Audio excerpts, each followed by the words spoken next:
Mesdames et messieurs, chers téléspectateurs, bonsoir et bienvenue à ce troisième numéro d'Habitat Marque. Après avoir obtenu ses études architecturales, plusieurs d'entre vous se posent la question comment faire pour poursuivre son étude du projet de construction. Il faut avancer dans sa procédure de ce projet et pour cela, ce thème de ce jour, c'est projet de construction, études techniques. Pour tenter de répondre à cette question, nous avons convié un ingénieur de conception de génie civil, chef d'entreprise, le nommé Youmsi Ndike. Monsieur Youmsi Ndike, bonjour. Bonjour monsieur. Comment vous allez? Très bien, et vous-même? Ça va. À rappeler que vous êtes propriétaire d'une entreprise de construction. Exactement, je suis directeur général des établissements Dix Construction, qui est un bureau d'études d'ingénierie et réalisation. Donc nous sommes situés à la Cité Verte, face à la chapelle, pour ceux qui aimeraient faire un tour. D'accord. Pour entrer dans le vif du sujet, lorsqu'on a ces plans d'architecture, ces études faites par un architecte, oui. Qu'est-ce qu'on fait? Donc si vous avez obtenu vos différents plans de distribution et des plans de masse faits par un architecte, idéalement il est important de penser à faire ce qu'on appelle le permis de bâtir.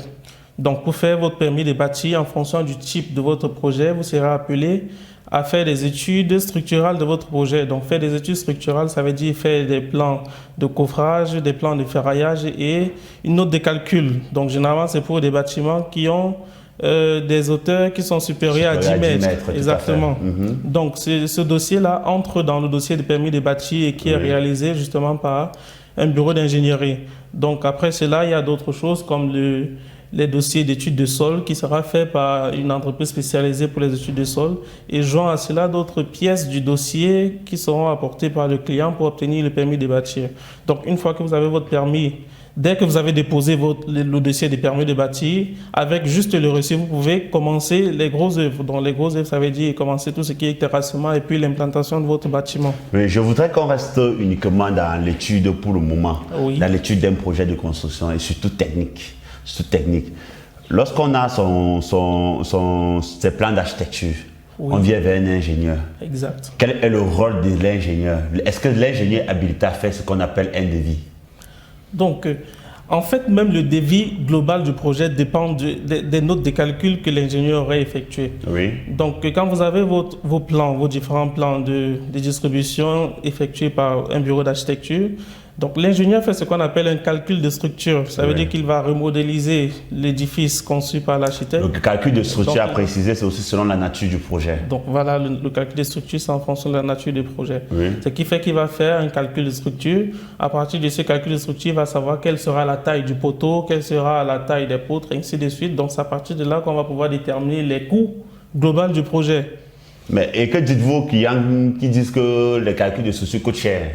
Pour dire. Et dans ce calcul de structure, qu'est-ce que vous faites concrètement? Qu'est-ce qu'on fait dans ce calcul de structure concrètement? Donc, calcul de structure, ça veut dire on prend l'édifice qui sera construit sous forme de plan, on introduit dans des logiciels, on ajoute les différentes charges réelles. En fait, on simule les charges, ça veut dire qu'il y aura des carrelages, il y aura des meubles, il y aura des personnes qui vont marcher. On ajoute ces charges-là et puis on fait une simulation informatisée. Donc, à partir de cette simulation, on est capable de savoir quelle sera la taille du poteau, quelle sera la quantité d'armature qui sera dans ce bâtiment pour pouvoir supporter les différentes charges qui seront soumises à ce bâtiment.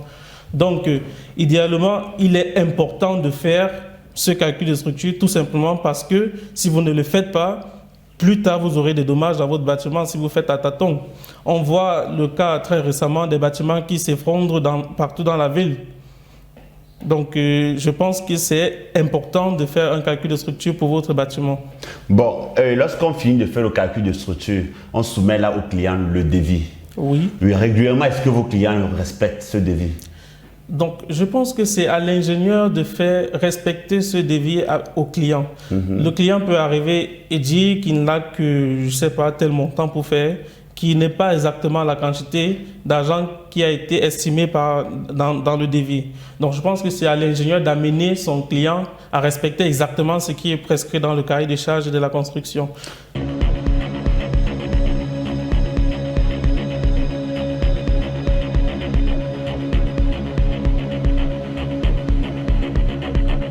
Je vous prends un cas pratique très simple. Oui.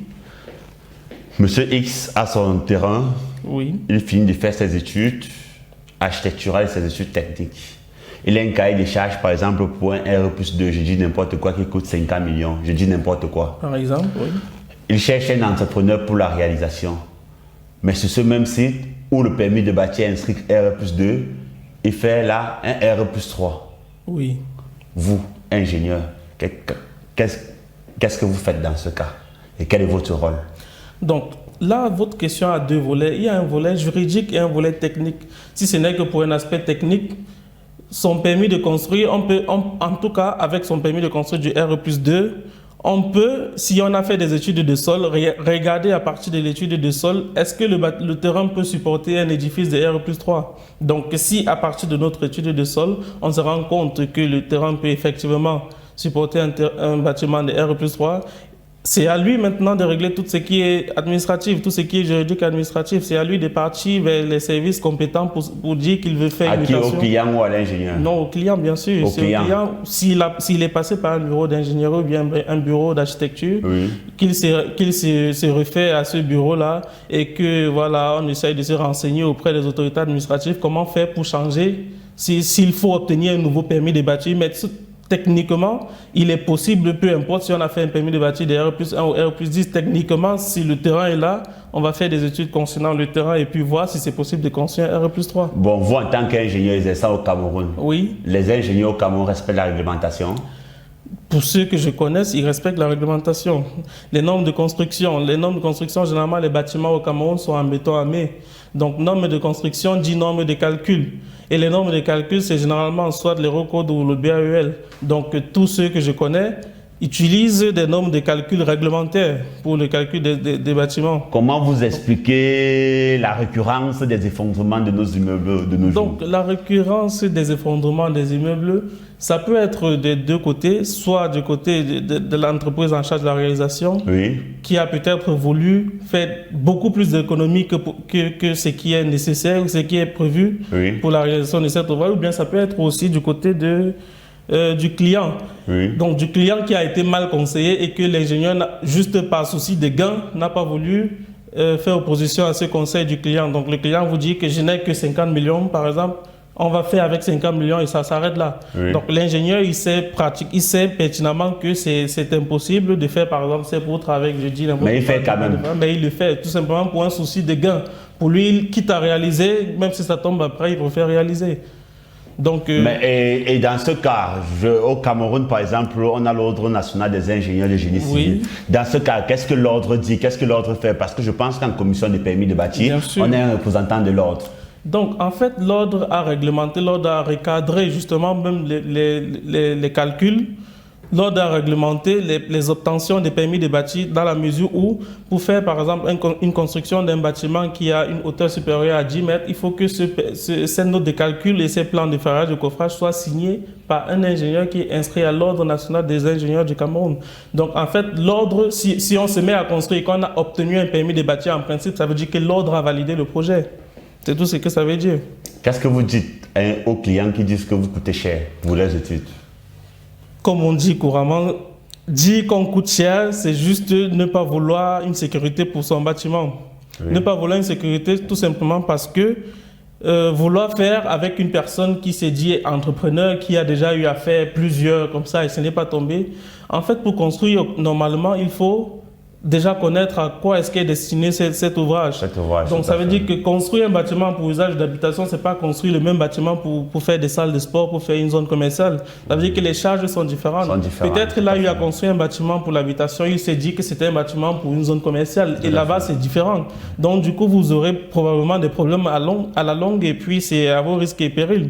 Donc je pense que finalement, prendre un professionnel qualifié, ce n'est pas cher. C'est juste l'assurance pour votre projet.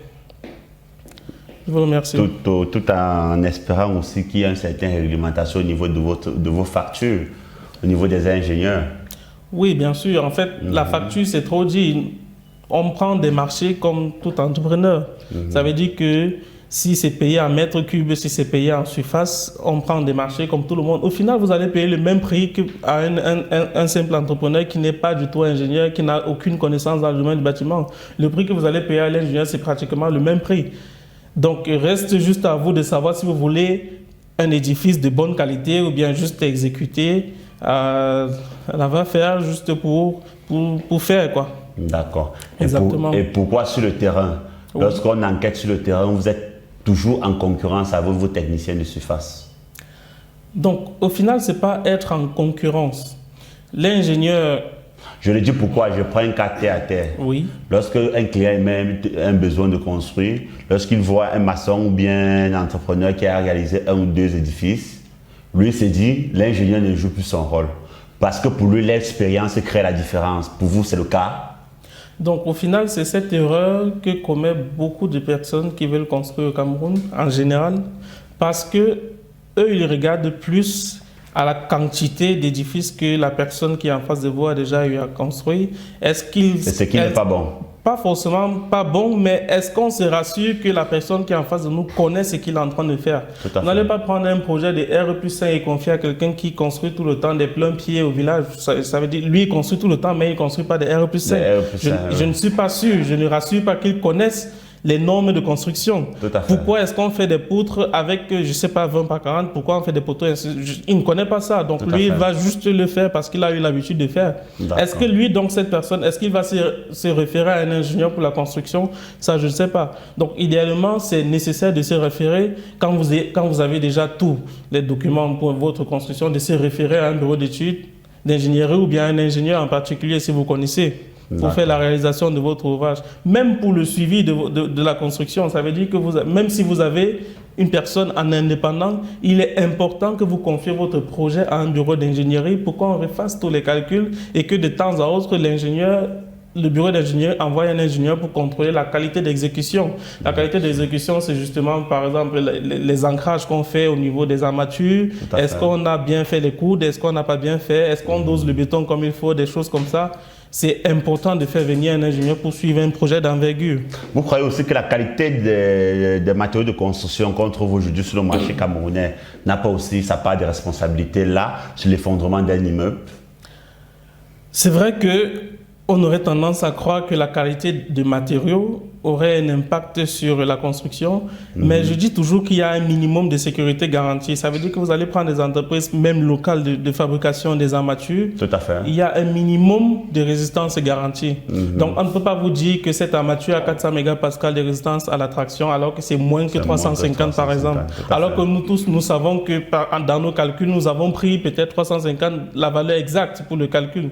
Donc, il est idéal de se dire que on ne va pas toujours rejeter la faute à la qualité du matériel. Moi, je mets toujours la faute sur la qualité d'exécution. S'il y a eu un problème, c'est la qualité d'exécution, ça c'est sûr. Parce que s'il y avait eu un défaut, par exemple, au niveau des fondations, je ne sais pas, le sol, on suppose que le sol n'était pas un sol assez stable et qu'il fallait faire, je ne sais pas, des trucs support pour pouvoir supporter. Donc, ça n'a pas été fait. Donc, au final, la faute est toujours humaine sur l'exécution d'un bâtiment.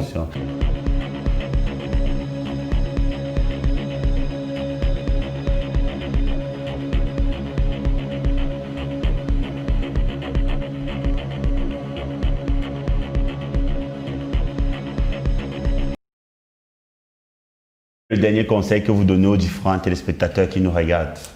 Tout ce que je peux dire, c'est toujours se référer à un professionnel du bâtiment quand on veut construire. Ça veut dire que si vous avez un projet, pour être sûr que vous allez faire quelque chose de durable et de bien, en respectant toutes les normes de construction, référez-vous à un professionnel du bâtiment. Merci, M. Youmsi, d'avoir répondu présent à notre invitation. Je vous remercie. D'accord. Chers téléspectateurs, merci d'avoir suivi cette émission et à très bientôt.